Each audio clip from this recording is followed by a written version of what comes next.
À la capitale congolaise, vous êtes partout dans le monde. Mesdames et messieurs, bonsoir et merci de nous recevoir chez vous pour ce rendez-vous d'actualité sur nos antennes. Au sommaire, la route Arusha en Tanzanie qui mène vers la RDC par les Haut-Katanga a été inaugurée en présence du Premier ministre Jean-Michel Samalukonde qui y était pour participer au 22e sommet de chef d'État de la CEAC au nom du président de la République. Cette route réhabilitée a pour objectif de faciliter des échanges commerciaux entre les deux pays. L'actualité sur la réhabilitation des infrastructures, la sécurité dans l'ensemble du pays, c'est à suivre dans ces 19 heures qui fera la ronde de l'actu en République démocratique du Congo. Soyez les bienvenus si vous nous rejoignez. Le 22e sommet de chefs d'État de la communauté des États de l'Afrique de l'Est fait partie désormais du passé. Le Premier ministre Jean-Michel Samalukonde, qui représentait le président de la République Félix Antoine Tshisekedi à ses assises, a assisté à l'inauguration de la route d'Arusha qui mène vers la RDC par la province du Haut-Katanga pour faciliter les échanges commerciaux entre les deux pays. Reportage Pati Tondouangou, bienvenue Loussala. Pour permettre la libre circulation des personnes et de leurs biens et faciliter ainsi des échanges commerciaux entre les pays membres de la communauté des États de l'Afrique de l'Est, la route périphérique d'Arusha a été inaugurée. Et c'est la marche du 22e sommet ordinaire de l'EAC. Aux côtés des chefs d'État et de gouvernement, le Premier ministre Jean-Michel Samalukonde Kyenge, représentant personnel du chef de l'État Félix Antoine Tshisekedi Tshilombo, a pris part à la coupure conjointe du ruban symbolique. Longue de 42,4 km, cette infrastructure routière est la matérialisation de la première phase du projet d'intégration et de connectivité des pays membres de cette organisation sous-régionale dans son volet transport terrestre. La route d'Arusha, ville située au nord de la Tanzanie, doit en principe mener vers le port de Mombasa au Kenya. La présidente de la Tanzanie, Samia Suluhu Hassan, a dans son allocution des circonstances appelé les uns et les autres, mais surtout les Tanzaniens, à préserver cette route d'intérêt commun qui va non seulement décongestionner la ville, mais aussi faciliter les transactions avec d'autres pays frontaliers. Ces projets avaient les jours grâce à l'appui financier de la Banque africaine de développement et de la coopération japonaise par l'entremise de la JICA. Pendant ces temps, la commission mixte permanente pour la médiation en RDC-Rwanda s'est réunie à Luanda, en Angola. Les travaux ont porté sur les questions sécurité et connexes. Un communiqué final a été signé par des ministres ayant en charge les affaires étrangères de deux côtés. Doris Mozo nous en parle. Dans la suite du sommet de deux chefs d'État congolais et rwandais sous la médiation angolaise, les deux ministres ayant en charge des affaires étrangères se sont retrouvés à Luanda en Angola pour la suite des échanges. Christophe Lutundula Palapena Pala, vice-premier ministre, ministre des Affaires étrangères congolaises, et Vincent Biruta ont signé un communiqué à la fin des travaux de la commission mixte permanente qui reprend l'essentiel de la démarche. Sur les questions de sécurité, des recommandations ont été faites comme la cessation immédiate des hostilités, le retrait de M23 et l'appel au déploiement rapide de la force régionale dans le cadre du processus de Nairobi. Il faut noter également l'opérationnalisation du mécanisme ad hoc de vérification des accusations afin de rétablir la confiance mutuelle.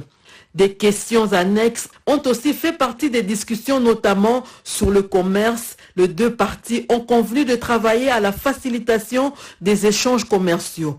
La prochaine rencontre dans le cadre de cette commission mixte permanente sera convenue de la date et du lieu.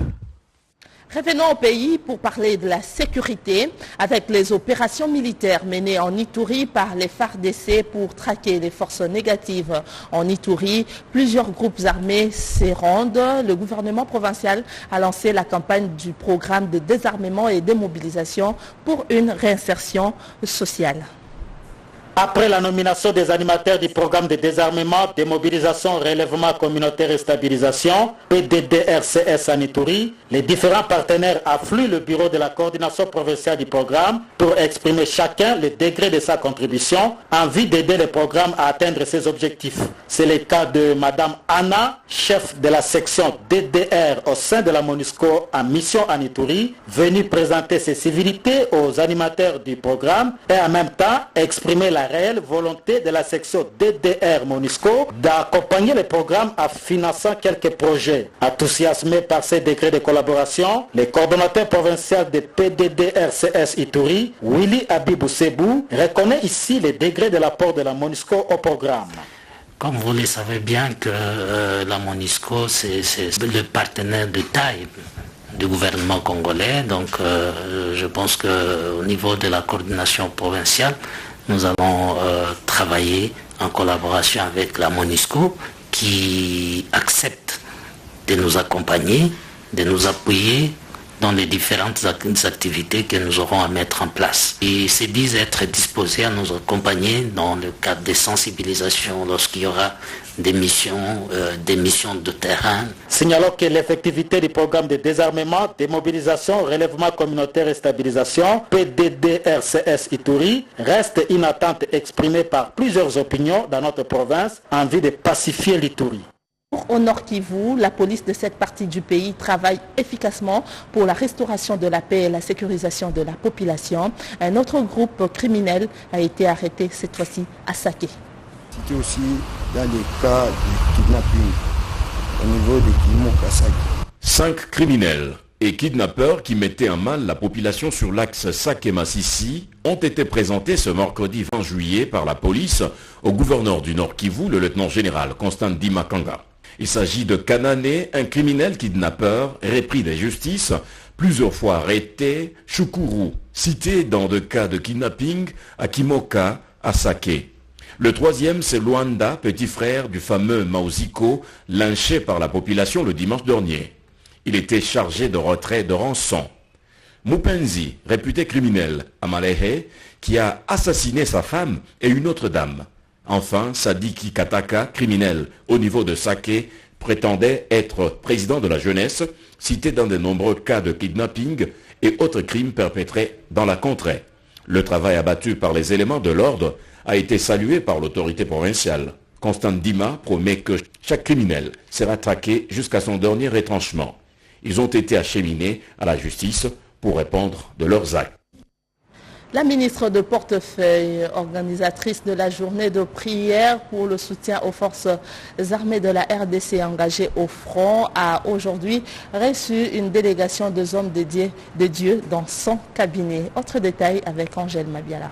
Reconnaissante à son Dieu d'avoir gagné un grand pari historique, la ministre d'État en charge du portefeuille qui a reçu la vision divine d'organiser une journée de jeûne et prière pour les FARDC s'est dit reconnaissante envers son Seigneur Jésus-Christ et les représentants des églises qui ont cru aux directives qu'elle a reçues du Créateur du ciel et de la terre. L'intercesseuse, diaconesse Mamaki Pendano a commencé sa tournée auprès du patriarche Barouti. Ce dernier n'a pas caché sa satisfaction. Aussitôt, le cortège du numéro 1 du portefeuille s'était emballé vers la résidence de l'évêque général Albert Kankenza, qui a dit toute sa gratitude au bon Dieu d'avoir permis la réalisation de cette révélation. La prière turbo de l'apôtre Wallo Michenga n'était pas en reste. Le révérend Bukondoa, président national de l'église du Christ au Congo, a dit toute sa fierté de voir Adelka Indamaina, qui est son produit, de prospérer à tous égards. L'évêque Pascal Mukuna a dit toute sa joie de voir un membre du gouvernement qui place Dieu avant toute chose.